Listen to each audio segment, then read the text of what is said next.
안녕하십니까? 반일에 대해 한번 고찰해봤습니다.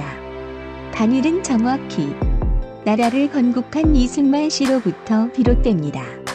나라를 건국하면서 반일을 국시로 삼아버렸습니다. 이전에 일본을 부정하는 것이 당시로서는 맞았을지도 모릅니다. 하지만 전 이게 정말 잘못되었다고 봅니다.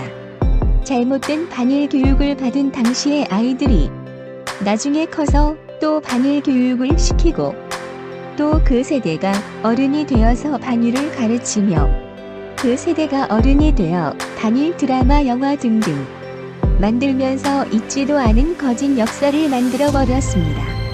이렇게 수십 년 거짓 역사가 반복되면서 거짓이 사실로 정착되었다 라고 봅니다. 예전에 유튜브에 고전 영화 올리는 분 채널에서 60, 70년대 고전 영화를 몇 편 본 적이 있습니다. 반일 관련 영화는 단 한 편도 못 본 것 같네요. 반일 영화 드라마는 정확히 좌파들이 정권을 잡은 1990년 전후부터입니다. 이때부터 집중적으로 대국민 반일 세뇌 작업에 착수합니다. 대못 몇 개 쥐고 산에 올라가서 때려박고 빼내 신용을 하면서 보세요, 일본이 전기를 끊으려고 산에 못을 박았어요. 이런 초등학생 수준의 유치한 사기부터 시작해서 스포츠 경기 일본과 붙는다 치면 이들은 경기장 응원을 온갖 반일로 물들입니다. 축구가 유명하고 그 이외 모든 스포츠 상관없습니다. 반일만 된다면 무슨 짓이든 하죠. 이렇게 반일 틀을 만들어 놓고 프레임이라 하죠. 틀에 가둡니다. 이 사람 친일파예요. 저 사람도 친일파예요. 유튜브에 보면 전쟁 영웅들, 백선엽씨라던가 이런 분들 친일파 운운하며 비아냥됩니다. 결국 이런 식으로 흐르죠. 이게 목적이고 이런 식으로 정적들 제거하고 정권을 잡아서 나라를 파탄지경으로 만들어 공산화시키려는 위안부 문제 일으킨 것도 정확히 이 시기입니다. 이젠 이자들을 가만 놔둬선 안 됩니다. 매춘부들이죠. 매춘이 나쁘다는 게 아닙니다. 뭘 하건 자유죠. 오히려 장려할 일이라고 봅니다. 일본은 사과를 하고 사과를 하면 받아주는 미덕이 있는 나라죠. 당연히 이 시기에 사과하고 할 필요도 없는 보상을 해버렸습니다. 이러면 받아줄 줄 알았던 거죠. 하지만 상대는 일본인이 아닌 한국인입니다. 거기다 좌파죠. 미치광이 사이비 공산주의 광신도들. 이젠 따져 물을 때입니다. 당신들이 위안부라면 왜 가만히 있다가 90년대 들어서야 좌파들과 어울려 다니며 돈 내놓으라고 하는지, 그리고 당신들이 위안부라면 그 증빙 자료는 무엇인지 일본 법정에서 진술을 수차례 번복을 했다던데 일관성이 없이 했던 말 바꾸는 건 애당초 거짓말을 하기 때문이 아닌가요? 사기치는데 거슬리는 한국의 집창촌을 없앤 건 2000년대 초일 겁니다. 그 집창촌들이 일제시대 때부터 이어져 오던 자리거든요. 아니 일제시대 사창가 즐비하고 매춘한 거 아니냐? 라고 반문할 사람이 나올 걸 대비해 아예 없앤 거죠.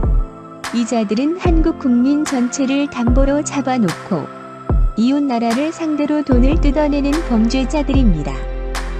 일본이 전쟁을 일으켰다고요? 1940년대 전후 국제정세를 살펴보세요. 일본은 할 필요도 없는 승산도 없는 전쟁을 시작했습니다. 학교에 싸움 잘하는 일진이 교실에 있습니다. 님 같으면 쌈 걸고 싶습니까?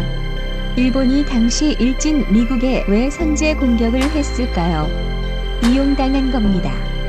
이유야 어쨌든 그 덕을 제일 많이 본 게 아시아 각국이고 그 중에서도 제일 이득 본 게 조선인들이죠. 그 은혜를 모르는 게 지금의 한국인들이고 당시 일제시대 조선인들은 그 은혜를 알았다고 봅니다. 카미카제 공격에 가담한 게 그 증거지요. 자폭 공격은 사랑하는 누군가를 무엇인가를 지키겠다는 신념이 없으면 불가능합니다. 그렇게 일본이 싫으면 비행기 타고 도망가면 됩니다. 그렇게 일본인이 밀면 기총으로 일본인 죽여도 돼요. 안 그랬습니다. 자폭을 했다는 건 일본을 정말 사랑했다는 증거입니다. 나라를 빼앗겼다고요. 조선시대를 나라라고 할 수 있을는지요. 조선은 중국의 변방에 속한 작은 속국에 불과했으며 전 국민 70%에 가까운 국민이 노예 상태였습니다.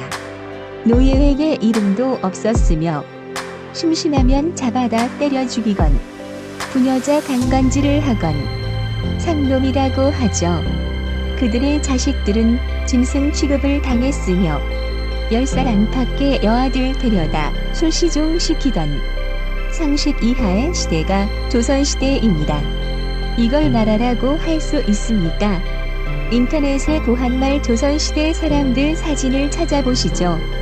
그게 어디 사람 몰골인가요? 원시인이지. 이런 노예 상태를 해방시켜준 게 일본이죠.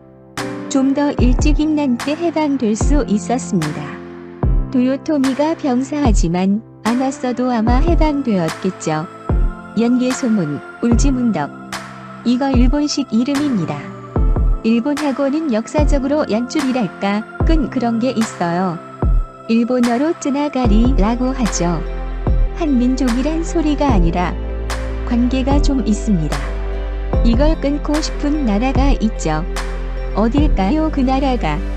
그래서 이간질을 시키는지도 모르겠습니다. 일제시대 때 일본이 조선에 쏟아부은 돈이 얼만 줄 아세요?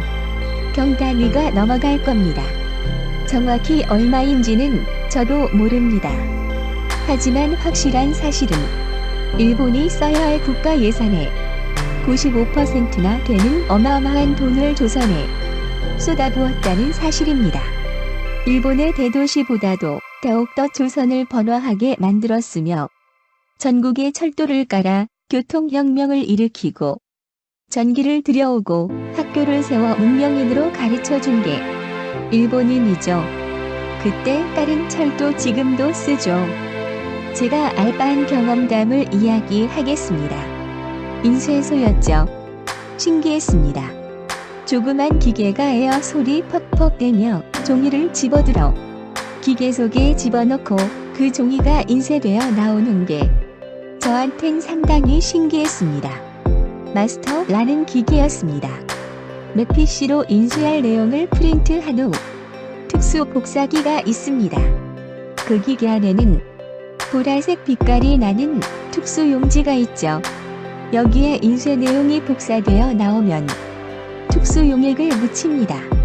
그러면 전체 종이 중에 글자에만 잉크가 묻도록 되어 그걸 인쇄기에 고정하고 종이를 싣고 기계를 돌리면 인쇄되어 나오는 방식이죠.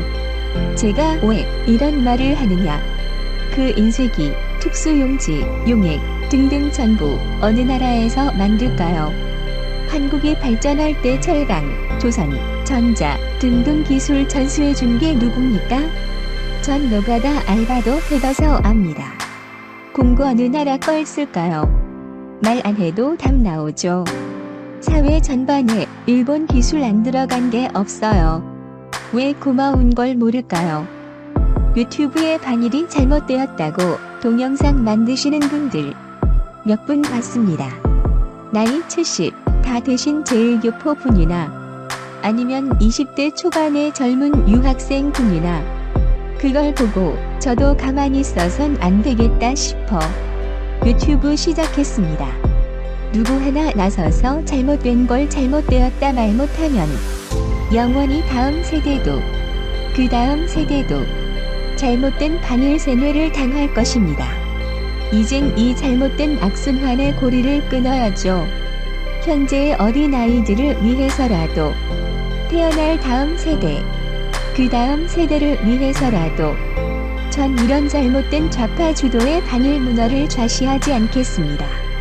가끔 이런 프라모델 만들 때 반일에 대한 평소의 생각을 한마디씩 해볼까 합니다. 잘못된 반일 문화를 쇄신하는데 일조하는 유튜버가 되겠습니다. 마지막으로 가끔 동영상 댓글로 응원해주시는 분들이 계십니다. 표현을 못해서 그렇지 맘속으로 감사한 마음을 갖고 있습니다. 그리고 욕을 하시는 분들도 계십니다. 그분들께도 감사한 말을 드립니다. 그분들이 무슨 잘못일까요? 반일 세뇌시킨 좌파들이 죄가 있죠. 끝까지 읽어주셔서 정말 감사합니다.